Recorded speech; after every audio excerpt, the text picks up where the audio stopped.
Screen Societies, this editorial examines the dual power of media, how cinema and TV can serve as instruments of reflection, responsibility, and resistance, while also reinforcing divides, stereotypes, and even violence.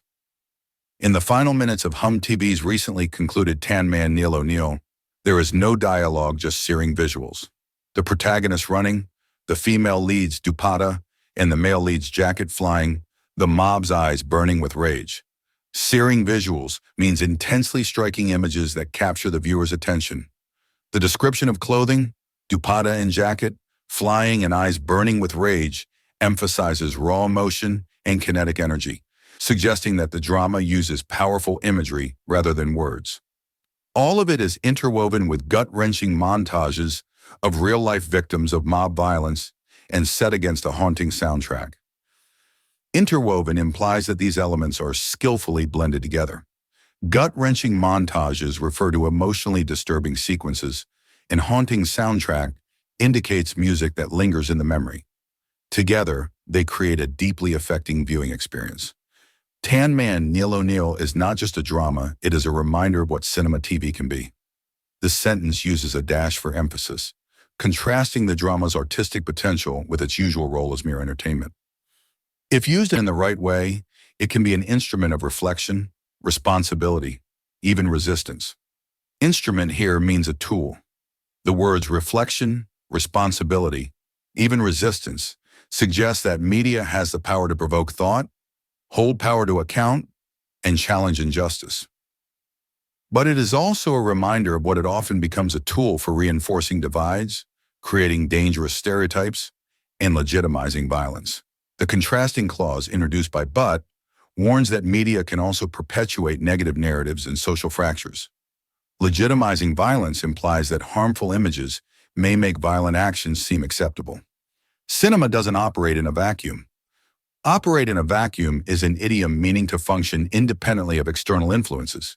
Here it stresses that cinema is deeply intertwined with society. It shapes and is shaped by the societies that create it. This sentence underscores a bidirectional relationship. Media influences society and is influenced by it. The agenda-setting theory posits that media doesn't tell us what to think, but it tells us what to think about. Agenda-setting theory is a media theory explaining that the media highlights certain issues, thereby influencing public perception about what is important.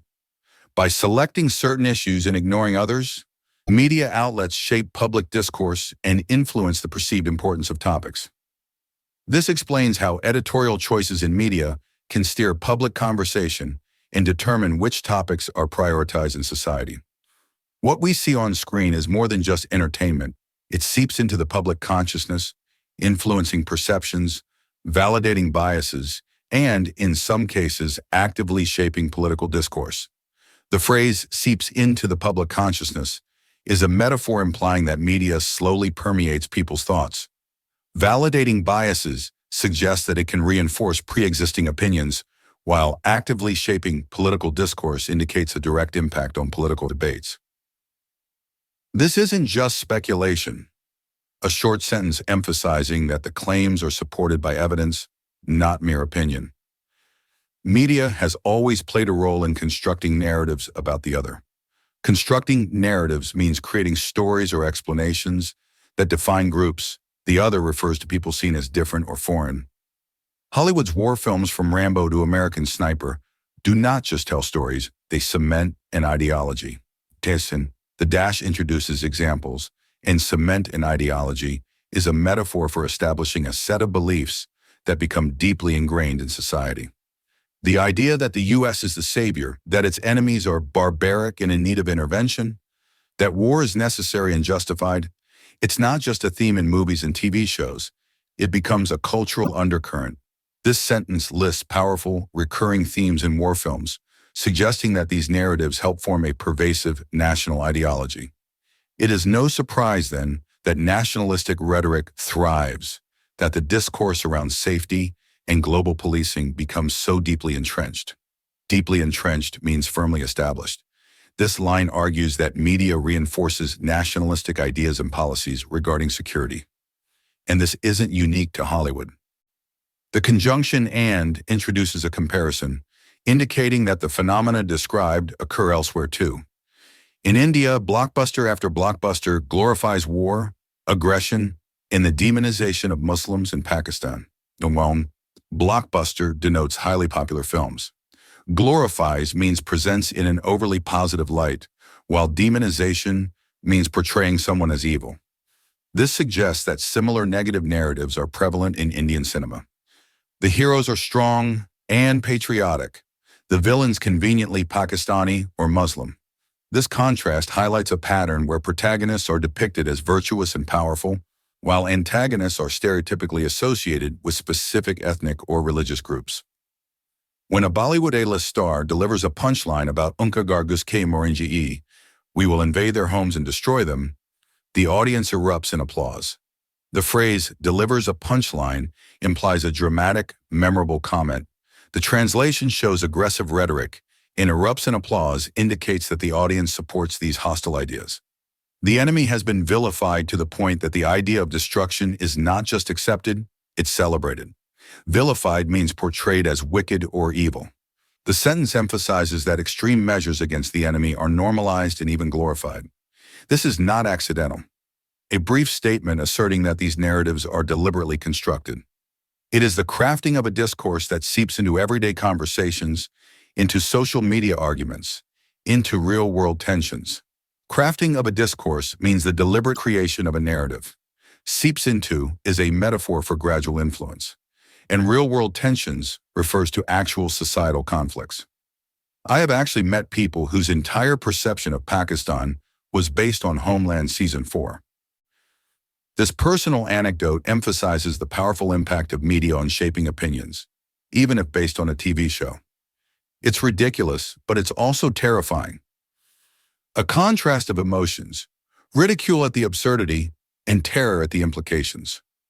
What we see on screen is more than just entertainment, a reiteration emphasizing the deeper impact of visual media on society. And while certain narratives are amplified, others are silenced. This indicates that media selectively emphasizes some stories while ignoring others, influencing public perception. When Netflix removes Palestinian-made films and documentaries, that is hardly an apolitical decision. The sentence implies that such removals are politically motivated rather than neutral, affecting cultural representation. It is tantamount to a deliberate erasure of a people's stories. Tantamount to is an idiomatic phrase meaning equivalent to. Erasure implies wiping out history and identity.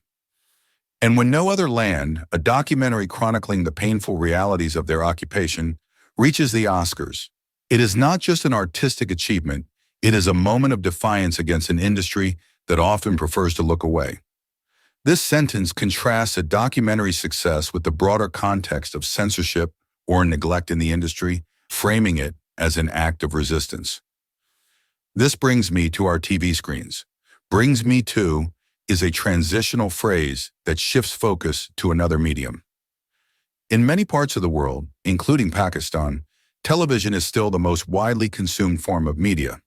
This states that TV remains the dominant medium, reaching a broad audience across various social strata. It reaches households across class divides, shaping the thoughts and opinions of millions. This highlights TV's pervasive influence, affecting people regardless of their social or economic status. What happens when drama after drama normalizes domestic violence, slaps, cheating, and emotional abuse? This rhetorical question challenges the viewer to consider the impact of repeatedly seeing negative behaviors portrayed as normal in TV dramas. What happens when women are encouraged to give second chances to their abusive husbands in TV shows? There are many examples. This further critiques media narratives that trivialize or normalize abuse, suggesting that such portrayals can perpetuate harmful societal norms. It's not direct cause and effect, it's normalization. The sentence distinguishes between immediate, direct effects and the gradual process by which repeated exposure makes unacceptable behavior seem ordinary. The more something is framed as acceptable, even desirable, the deeper it embeds in cultural norms. This explains that media can change perceptions over time, making harmful behaviors appear normal. And that is dangerous. A brief, emphatic statement warning of the risks of such normalization. Cinema, television, and media in general hold immense power. This asserts the significant influence of visual media on society. And with that power comes responsibility. A direct statement that those who create media must also consider its impact on public life. The responsibility to recognize that what we put on screen does not just disappear when the credits roll, it lingers. It stays with people, and in many cases, it shapes the world they see. This highlights that media has lasting effects beyond the immediate viewing experience, influencing long-term attitudes and behaviors. In a sea of shows revolving around domestic quarrels, cheating husbands, and sisters fighting, Tan Man Neil O'Neill chose to be different. The phrase "in a sea of" is a metaphor for an overwhelming abundance. Here it contrasts the typical content with the distinct approach of Tan Man Neil O'Neill. It presents mob violence as the raw, horrifying, dehumanizing reality that it is. The adjectives raw, horrifying, dehumanizing emphasize the brutal truth of mob violence, challenging viewers to confront its severity. It forces the audience to confront something uncomfortable. This indicates that the show intentionally makes viewers face disturbing realities, rather than offering easy escapism. And that is what cinema/TV can be. This concluding statement reaffirms the potential of media to provoke thought and challenge societal norms. It can challenge, unsettle, demand reflection, a succinct listing of the positive roles that media can play when it goes beyond mere entertainment. It is a moment in Pakistani television history that reminds us of the power of TV, not just as entertainment, but as social commentary, as a tool for public responsibility. This sentence encapsulates the editorial's thesis, emphasizing that television holds the capacity to shape society in profound ways. And here I speak to the show's team as someone who works on inclusion and othering. I am in awe of your heroism and deeply grateful. This is a direct commendation to the creators of Tan Man Neil O'Neill, expressing personal admiration and gratitude for their work in promoting inclusive, thought-provoking content.